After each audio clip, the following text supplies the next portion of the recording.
Now, several reports have ranked Uganda's hides and skins ahead of its peers within the region and largely across the African continent.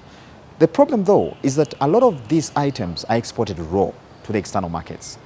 Today, we bring you the story of an entrepreneur who is adding value to hides and skins products to actually come up with products for the shelf.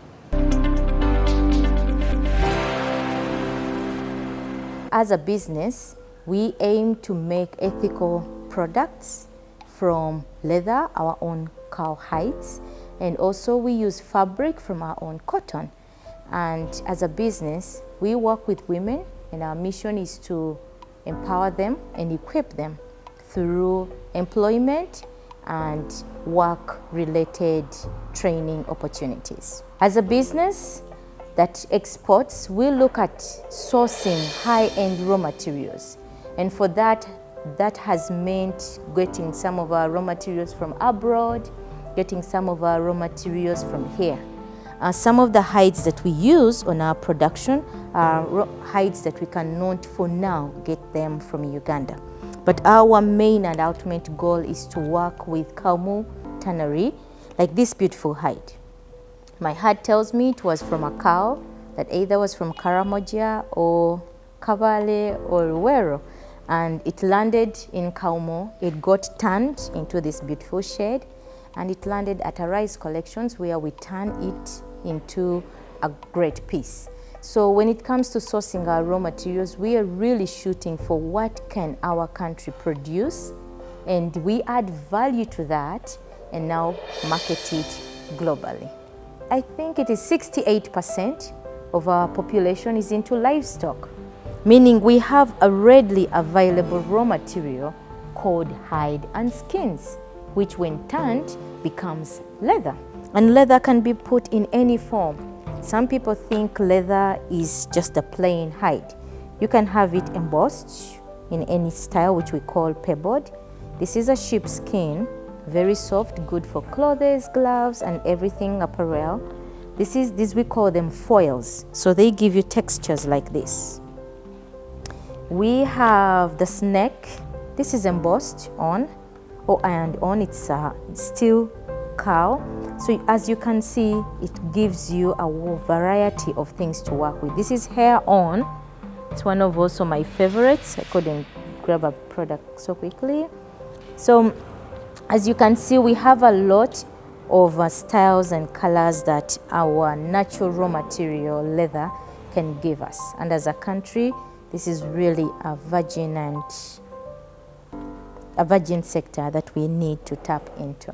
The leather sector is a holistic value chain where straight from the farmer who is looking after these cattle in Bushenyi, Kaberamaido, Gulu, Luwero, to the tannery, to the abattoir who slots and gets their meat, and then I get the hide and skin. And then we take it to the tanneries like Kaumu. And if Kaumu can hire close to 1,500 youth, then we go to the hide value addition. Once again, we are concluding the year, and it's that time of the year where, among other things, businesses are supposed to do certain audits, and among the audits that you do are the tax audits. Now, in this segment of How to Make Money, we're exploring what it takes and why you actually need to do this exercise. Most business owners start businesses without knowing exactly that URA is part of their business by being a 30% shareholder, because the tax rate in Uganda is at 30%. So individuals or companies keep on operating business without being compliant with tax. We make sure that they are in the know of what's expected of them by government in as far as taxes are concerned. Most taxpayers make mistakes from the very initiation of their business. There are quite a number of them, but I'm going to break them down into a few that cut across. Some of them do inaccurate reporting. They understate things, they overstate what is not supposed to be stated. They put expenses that are not allowable because they don't know what to do in the first place. So that can spark a dispute between the business owner and the URA as itself. Also, what is typical to Ugandan businesses that I've seen from my years of practice is the fact that there is no proper bookkeeping. There are those that don't keep books at all.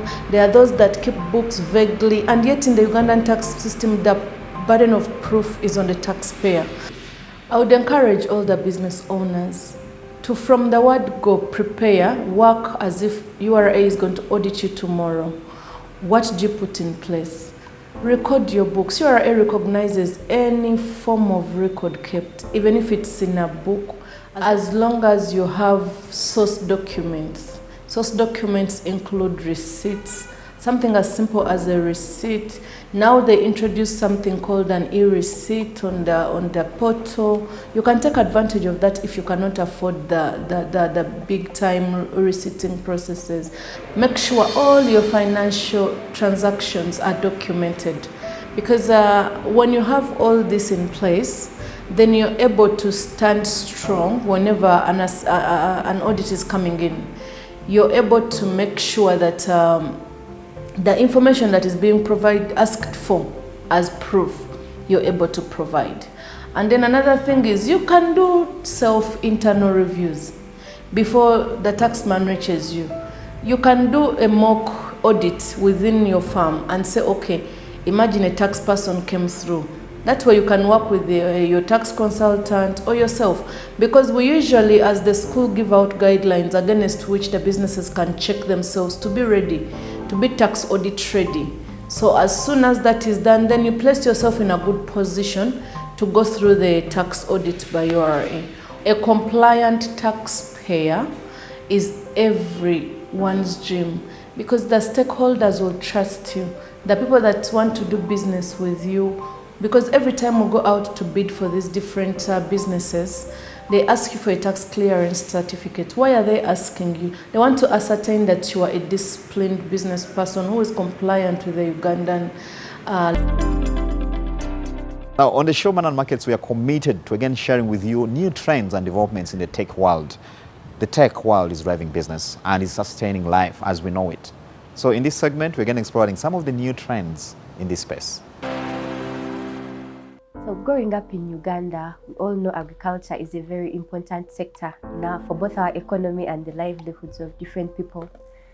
We've been able to observe that there has been an increasing decline in the soil fertility, and this has compelled many farmers to use inorganic fertilizers to increase productivity. However, most farmers buy fertilizer as advised on the local market, and even when they're applying it, the quantities they use, it's not something that's informed based on what is present in their soil. And this has caused a lot of problems to do with their yields. It's also caused a number of environmental issues, especially soil and water contamination. So it's because of that that we came up with an innovation, the Mark Agrometer, which is an NPK-based and also soil moisture-based testing device. It's able to detect the soil moisture content and also the NPK values in the farmer's field. And this helps them to inform what type of fertilizer they buy and also what amounts they apply to their fields. Soil testing particularly is expensive, and oftentimes it's only in the urban areas. So we came up with this handheld device where a farmer is able to test their soil there and then at their farm without having to travel. And it's something that is not expensive to use. So they're able to know what exactly their soil needs in terms of the fertilizers. So the next time a farmer has to go buy these fertilizers, it's actually an informed decision. As you can see, it has a screen, then it has these buttons, and then there's this sensor probe. So this is what the farmer takes and inserts into the soil. What you do is you insert it near the root zone of the plant. And then here on your screen, you're going to get feedback of what's happening in your soil. On this sensor, they show you that it takes moisture, it takes pH, it takes nitrogen, phosphorus, potassium readings. So for us, what we're using it for is for only moisture and an NPK. That's nitrogen, potassium, and phosphorus. So when you put it there in the soil, it's going to give you feedback. You're going to see how moist your soil is, then you're going to see what percentage of nitrogen you have, what percentage of potassium and phosphorus. We also want to integrate the system of calculating. So if it has detected that this is the percentage of nitrogen, this is how much phosphorus is there, how much potassium, we want in the database to compare. If you are talking about, for example, a maize crop, we know that maize crop probably wants 100 kilograms of nitrogen per hectare. But if we have already in the root zone maybe 50, that means we need to add the other. But this information is always not there, the farmer.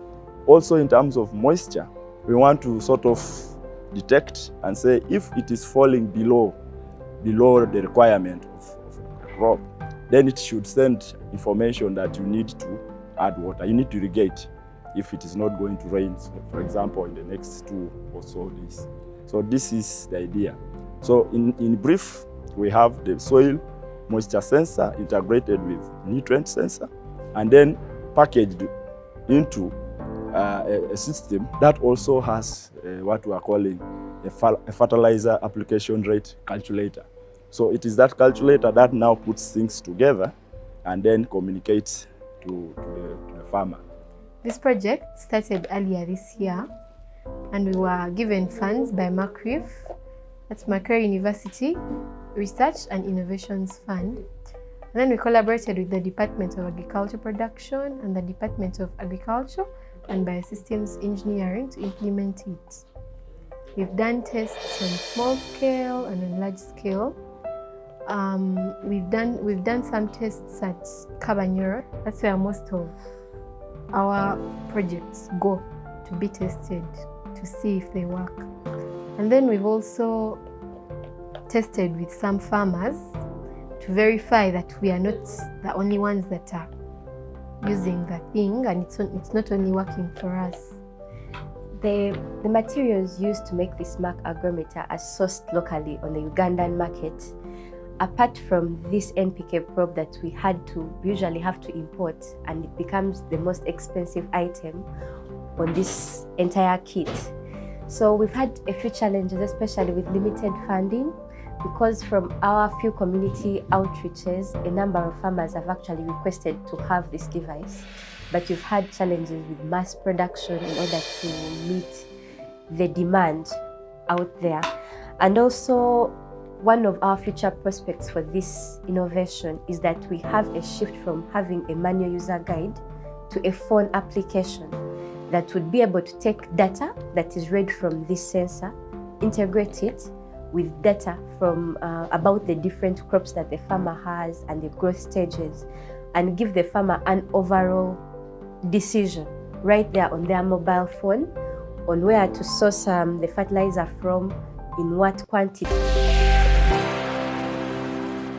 That's all we had for you on this week's edition of Money and Market. Thank you for being part of the show. Now, for these stories and more, please visit our YouTube channel and several products and properties on our socials. We want to keep the conversation going as usual. Now, from me and team, I'd like to wish you a very good evening, and God bless you.